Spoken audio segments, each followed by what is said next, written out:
Books to read, which will be... Yes, sir. Let me think about it. Goodness, that's a tricky one. I don't think I can give you an answer. You floored me. I think that I know that the spiritual side of life is something which unites us all in this room, and I think that there are always how do you say it, strands of spirituality in so many different books that one reads. I've been very moved by many such things, and I find what's fascinating is that very often in life, in the most unusual circumstances, the most unexpected circumstances, you suddenly hit a streak of gold in terms of inspiration, and that I find fascinating. And very often, as I said before, you find that you get inspired in a most unexpected way, just when you don't think it's going to happen. Suddenly something comes out of the sky and lights up your life. So I can't give you much of an answer, but I can give you a sort of a pointer in the right direction. Look for it, and it's always there.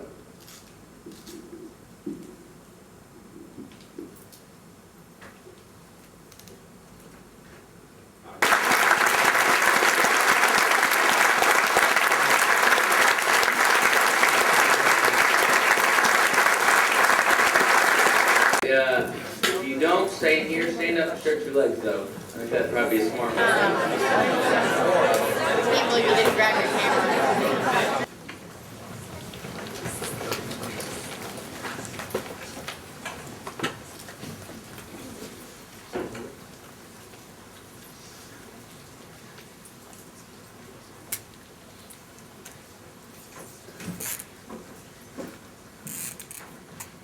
Good morning, students. How are you? Please be seated. There are some privileges that we get that are privileges, and then there are some privileges we get that are quite enjoyable. The gentleman who's going to come and speak to us, I promise you, as my grandfather taught me, he'll leave a mark. And that is, he's always remembered. The Honorable Sir Nicholas Soames has not only been greatly used himself with a very distinguished career in Parliament, Parliamentary Secretary, the Ministry of Agriculture, Fisheries, the Minister of State for the Armed Forces, the Ministry of Defense, but he has always been a wonderful sharer, if that's the proper term, and communicator, sharing with the world a very unique perspective of his most amazing grandfather. The Honorable Nicholas Soames' grandfather is one of the greatest statesmen, some say the greatest in the last 100 years, some say one of the greatest men of history, and certainly of the history of English-speaking people. I guess that'd be an appropriate title with his background.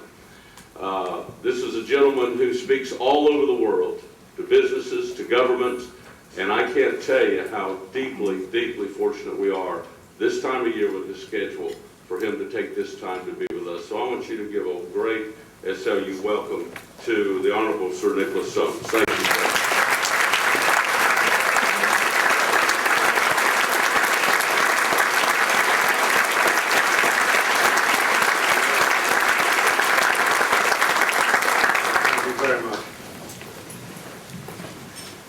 That's the kindest thing anyone's said about me for years.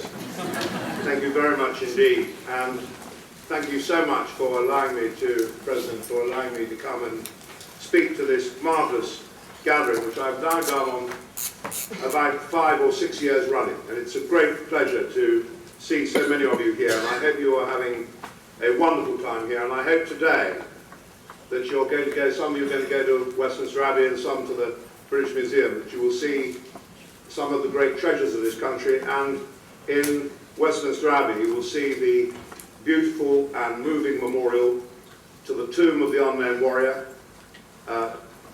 laid by King George V.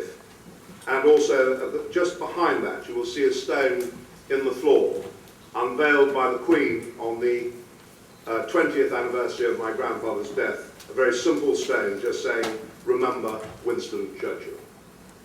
And that today is what I very briefly want to do, to try and encapsulate Churchill's life very briefly for you, and then say something at the end, and if we have any time, I'm very happy to try and answer any questions. Now, Winston Churchill was well described as being half American, but wholly British. And through his mother, my maternal great-grandmother, the remarkable but very racy and very beautiful Miss Jenny Jerome of Brooklyn, New York, he had American, indeed revolutionary blood in his veins. It was a source of the greatest pride and satisfaction to him that he could count amongst his forebears at least 4 ancestors who had fought against the British in the War of Independence. And for someone who first visited America in 1895, under the aegis of Senator Burt Cochran, that he should have been made an honorary citizen of the United States by President Kennedy 70 years later, was something of which he was immensely proud, as are his family today, that one of the most modern destroyers in the United States Navy is the Aegis-class weapons destroyer, the USS Winston S. Churchill. But however much you know of Churchill's life, and even if you know nothing of it, it should astonish you.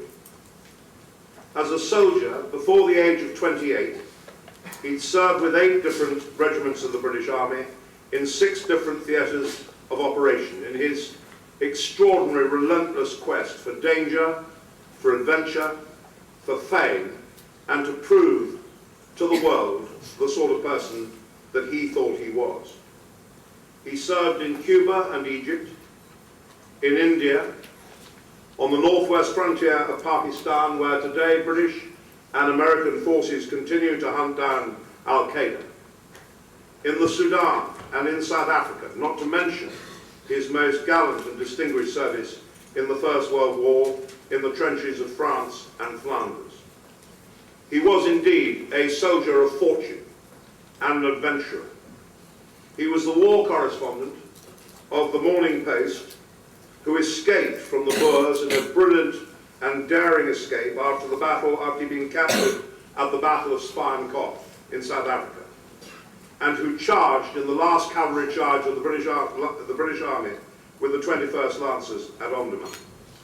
He was the radical liberal politician of the 1900s, the reforming and still often quoted Home Secretary. He was the First Lord of the Admiralty, the head of the British Navy, who had the British fleet ready and put to sea in May 1914. And again, by some astonishing quirk of almost divine fate, he put the fleet to sea again in May of 1939. I was 10 years old. I didn't settle the future of the world with him. He was 16 when he died. But I hope I have a feel for what he was. I think at the very root of his character, his greatest quality was his tremendous moral and physical courage, and especially his great humanity. In an age when there seem to be so few real heroes, it is this that strikes so powerful a chord across the world. But of course there was much, much, much more than that, for he was in truth everything, surely, that we ourselves would all want to be. Resolute, rock-like, indomitable, and morally and physically fierce. And whilst, like all politicians, he was often wrong, he was most definitely right on the really big things of his political life. A path to duty. They only saw their duty to resist oppression, to protect the weak, and to vindicate the profound but unwritten law of the nations. They never asked the question, what shall we gain? They asked only the question, where lies the right? and it was thus that they marched away forever. And yet from that uncalculating exaltation and devotion, detached from all consideration of material gain, we may be sure that goodwill will come to their countrymen and to this island that they guarded in its reputation and safety so faithfully and so well.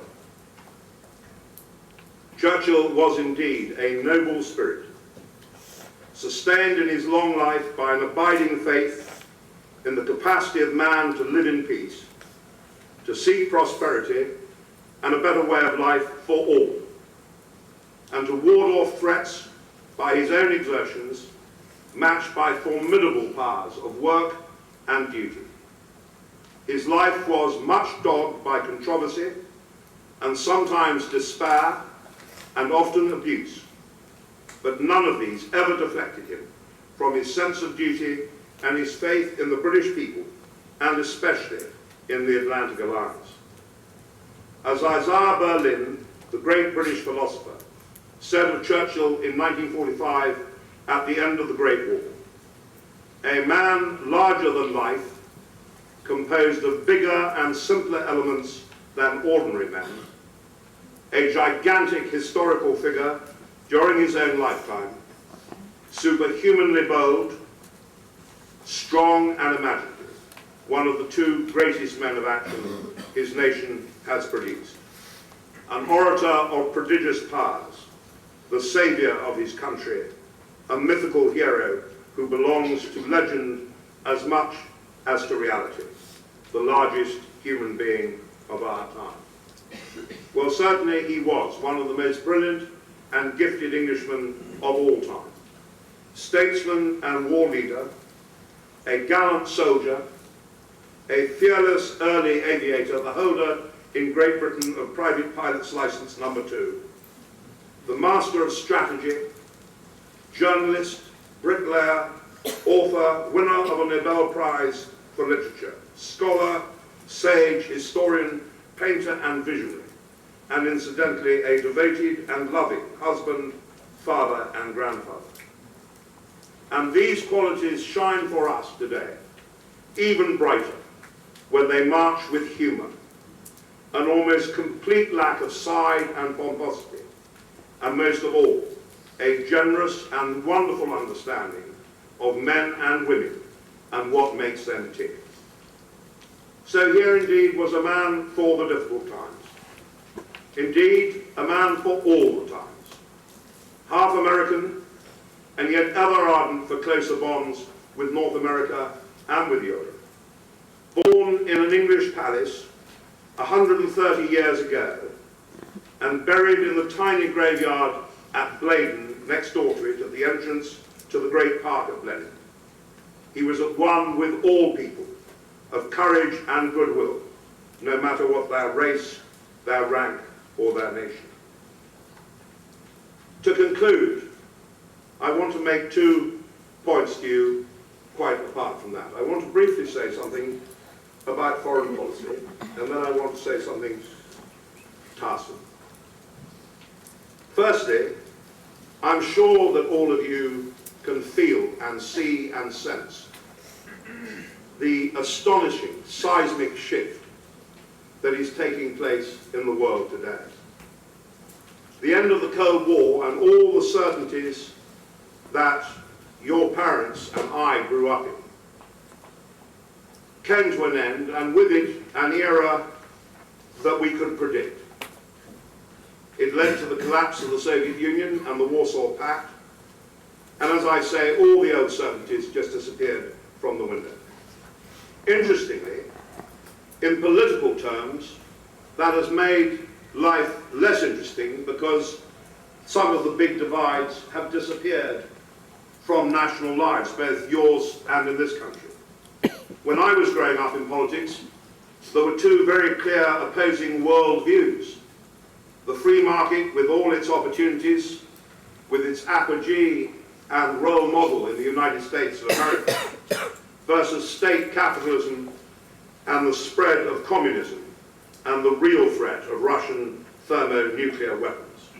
All these to a generation pre your life seem very real indeed. In Europe, in this country and in Europe, the European Union has now enlarged to 27 nations. Most of the countries that comprise the Warsaw Pact have either joined NATO or joined the European Union. It's almost impossible to get one's head around. There are very great difficulties in relations between Europe and America. There are the transatlantic tensions that exist around Iraq and Afghanistan.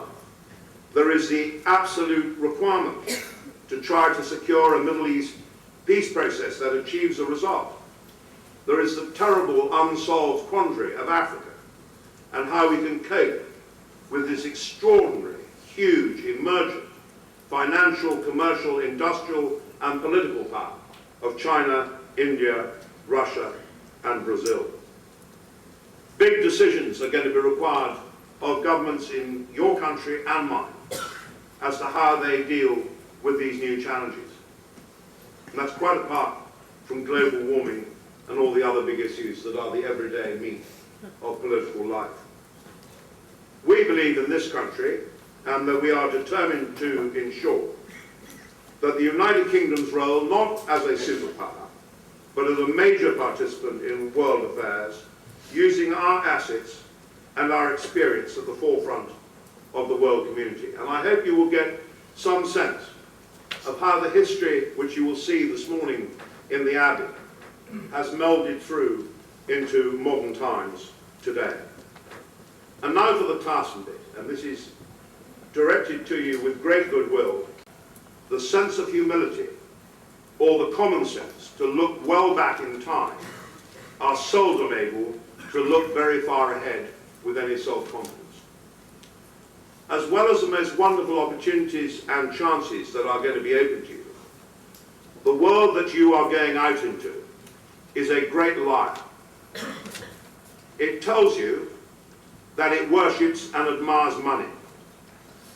But at the end of the day, actually it doesn't. It says it adores fame and celebrity, but it doesn't really. And what I'm always so impressed by is that actually at the end of the day, if you look back on people's lives, what the world admires and most wants to hold on to and not to lose is goodness. The world admires virtue. At the end, it gives its greatest tributes to generosity, honesty, courage, mercy, talents all well used, talents that when brought into the world really do make it a better place. Actually, that is what the world most admires. There is a great lesson there for all of us. Whatever our calling is, or whatever our calling will be, whether in public life or in the professions, or however you choose to make your way in the world. I found a letter the other day written by an American, Mary Sarton, who was living in London during the Blitz in 1941. I don't think any of us can imagine what it must be like to live in a city that is bombed every day and all night for months and months and months. This is what Mary Sarton wrote to someone in America. It's appropriate for our times today. She said this: "Whatever I hope or believe, profound changes are taking place, and that is reason for hope in itself.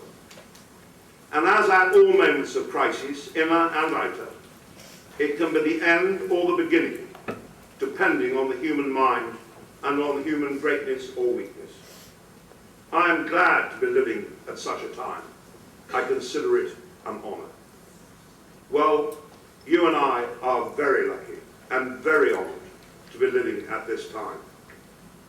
For your generation faces the most tremendous challenges. Upon you and upon your shoulders will come the conclusion, either successful or otherwise, of the fight against global poverty, against ignorance and disease, the dealing of the transfer of economic power and influence from the West to the East, the shortages of water, energy and food, and the threat of climate change, all of which require global, not national solutions. These are all going to be dealt with by you and your generation. Economics may be global, but all politics is local. And the world in your generation needs especially to find a way to integrate the two. In politics, as in life, it is when the winds blow hardest that you need the deepest roots. Parliament in this country, Congress in yours, people in every walk of life are often asked to enter almost uncharted territory. And it is then that you need a compass to give you a sense of direction. This applies to a political party, to a country, or to an individual. In your country and in mine, in your country, in your wonderful, unique and marvellous constitution, in this country, as you will see in Westminster Abbey this morning, the Crown, the law, the Church, peace, justice, tolerance, good nature and democracy incorporate great traditional values in our life and in yours. And of one thing I am absolutely certain after 25 years as a Member of Parliament, is that it is those who carry with them an abiding knowledge of the heritage of the past are those who can face the future without fear. So the world on this gorgeous, wonderful, sunny day really is your oyster. There is absolutely nothing to stop any of you doing and achieving whatever it is that is your greatest ambition. And I wish you every success and all the luck and happiness in the world. And thank you for having me today.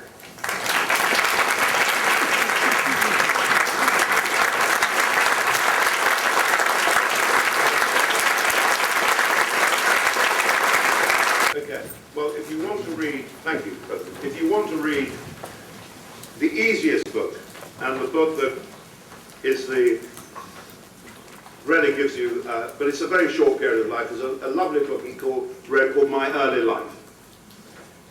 If you're interested in hard work and you're historians, you should read Marlborough, which is in 2 volumes, which is one of the greatest histories of any military commander ever written, and you can really smell the gunpowder. And for those of you that are interested in current history, are interested in the Sudan and what's going on there, he wrote a wonderful book called The River War. And the River War was the story of his time in the Egyptian and Sudanese campaigns against the Mahdi. And it's a fascinating read, and again there it's so beautifully written that you can smell the gunpowder. And it's a wonderful... But again. Okay, now you can kind of see it. Westminster's right there on your left. See where the flag's flying? And then right here on your right is Parliament, and there's Big Ben is right behind the clock and everything. And this is Victoria, right? What's the station? This is Westminster Station. Westminster Station. Victoria Station. Down. And then Buckingham's up here on the left, is it not? Or Trafalgar Square? Yeah, Trafalgar Square is up on the left. Straight ahead. Buckingham's off the left. Can y'all see the clock there on the right-hand Big side? Ben. That's Big Ben, guys. Look at the guy cleaning the windows right there. Yeah, scary job, huh? And the guy up here to the right with the Uzi. What? The guy up on the right with the submachine gun. The statue on the end is Winston Churchill. Oh, cool. No, they're still running. This is Westminster Abbey. It's on inside. Yeah, Westminster Abbey's right here on the left. You kind of see it. Just a little bit further down will be the 10 martyrs that we'll talk about tomorrow. Ministry of Finance, it's the Treasury building. That's like the IRS for us. So everybody loves that building. Sorry, am I right here? No, you're fine, you're fine.